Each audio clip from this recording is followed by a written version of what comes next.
Hello viewers, I doctor S V K Lal welcome you all in my YouTube channel. मेरे YouTube channel में आपका बहुत बहुत स्वागत है। अगर आप इस चैनल पर नए हैं तो चैनल को सब्सक्राइब कर लें। इस चैनल के माध्यम से हम विविध विषयों से संबंधित जानकारी आप तक पहुंचाते हैं। अभी हम देख सकते हैं कि हाई स्ट्राइक रेट के साथ कैसे शानदार विजय श्री हासिल हुई है महाराष्ट्र में, और कभी महाराष्ट्र चुनाव में भाजपा को शानदार विजय मिली है। तो महाराष्ट्र चुनाव में भाजपा के शानदार विजय के बाद हम इससे पहले भी इसके इतिहास को देखेंगे कि कैसे पहले भाजपा के सीएम के रूप में एक युवा मुख्यमंत्री के रूप में देवेंद्र फडणवीस ने सेवा दी थी, या फिर उप मुख्यमंत्री के रूप में भी इन्होंने सेवा दिया है। तो उनका क्या उल्लेखनीय काम था। रोजगार, किसानों का कर्ज, गरीबी, माफिया राज, वन पर्यावरण, किसानों की आत्महत्या, इस पर उन्होंने क्या इनिशिएटिव लिया था, या दीर्घकालीन में इनकी सरकार ने ऐसा क्या काम किया है। तो इन सारे बातों के आधार पर हम आकलन करेंगे कि भाजपा के चढ़ाव एवं उतार के बारे में। अगर हम पूरे देश में जीडीपी की बात करें तो 5वां स्थान भारत को हासिल हुआ है, लेकिन हम प्रति व्यक्ति जीडीपी की स्थिति देखें तो देश बहुत पीछे है। और अगर जो इकोनॉमिक्स के जानकार लोग हैं उनका मानना है कि 9% ग्रोथ रेट की आवश्यकता है। अब जो संविधान की बात है, सबके लिए सार्वभौमिक विकास की बात है या न्याय और विकास की बात है, तो उसको कैसे लागू किया गया है, इस रूप में हम इसको देख सकते हैं।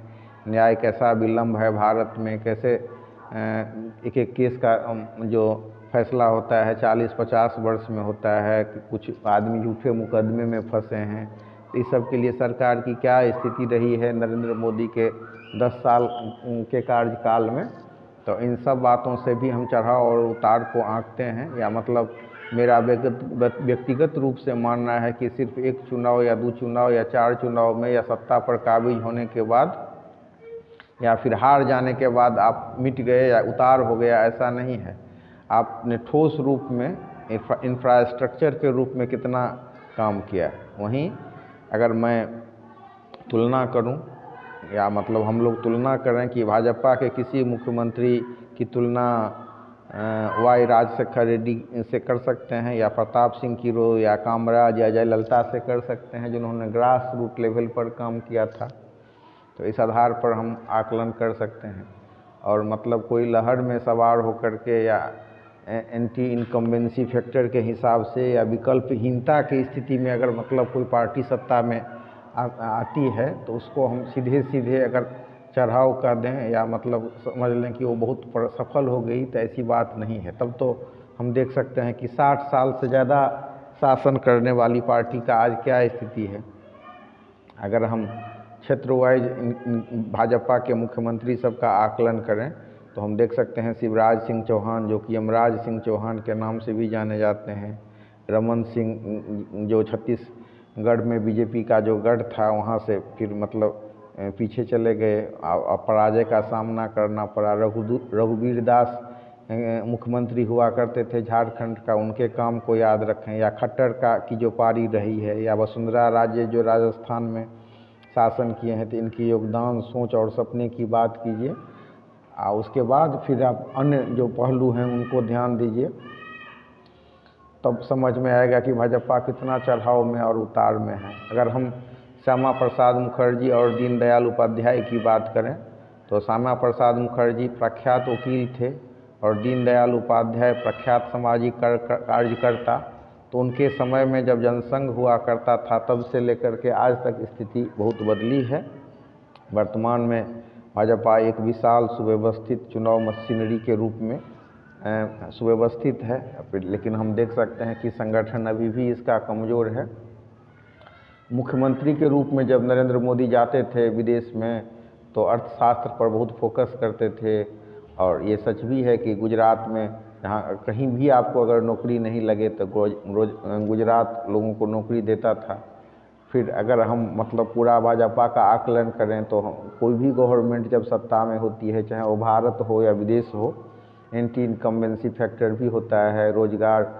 और भाजपा की जो बात है तो उसमें अन्य पहलू के साथ हम एंटी इनकम्बेंसी फैक्टर, रोजगार विरोधी छवि, बैंकों का विलय, नोटबंदी, जीएसटी, पेपर लीक प्रकरण, नौकरी के लिए सीट का नहीं भरना, मणिपुर में अशांति, ये सब कृत्य ऐसा है भाजपा का जिससे इसको झटका लग सकता था और ऐसा लगता था कि पार्टी पतन की ओर है।